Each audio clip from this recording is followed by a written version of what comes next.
Most beautiful sound I ever heard, Maria. Nothing lights up a Broadway musical quite like a great love story. Whether it's a heartbreaking star-crossed tragedy like West Side Story or the hilarious married couple in I Do, I Do. I love her as a lover and not just as a friend. There's no doubt about it. Broadway is at its best when it's falling in love. But they're not just love stories. Some performers make it a reality. Meet Ken Ayers. Meet Nancy Ayers. And do you hear that? That's them.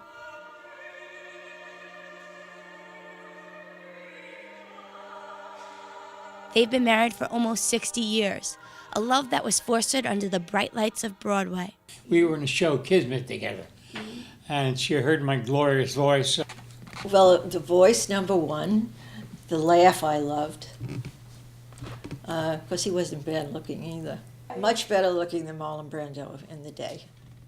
Well, we really, we were friends, but we didn't get along well. We fought all the time. Mm-hmm. And I thought that if he found a nice girl, that maybe he'd do good. Little did I know that the girl was going to be me. Kismet was Nancy's first Broadway show, and her parents weren't too pleased when the couple decided to get married at the Actors Chapel, St. Malachy's. They said it would never last, and they didn't go to our wedding. But he made arrangements at the church, at the Actors Chapel, for us to get married. Right? St. Malachy's, right. And I have a picture of that. I was 21 and he was 30. Both Nancy and Ken grew up in the spotlight. Ken performed in over 25 Broadway classics, like Guys and Dolls, South Pacific, The Music Man, and most famously, Hello, Dolly in 1964. Hello, Dolly swept the Tony Awards that year, winning awards in 10 categories, a record that remained unbroken for 37 years. Hello, Dolly. Well, hello, Dolly. It's so nice to have you back where you belong.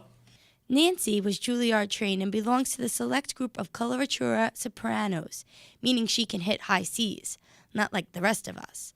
But she was quite the dancer, too. She even danced with Bill Bojangles Robinson once. And he said, there's a VIP in the audience tonight that I'd like to bring up here. She sings and dances. And the next thing you know, they called out my name. And I was young.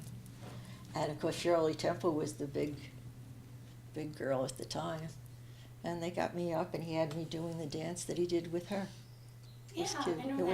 It was lots of fun. Mm-hmm. It really was. I'd be name-dropping if I mentioned all the stars the Ayers have worked with. But why not? Lucille Ball, Sid Caesar, Louis Armstrong, Eddie Villela, Robert Preston, just to name a few.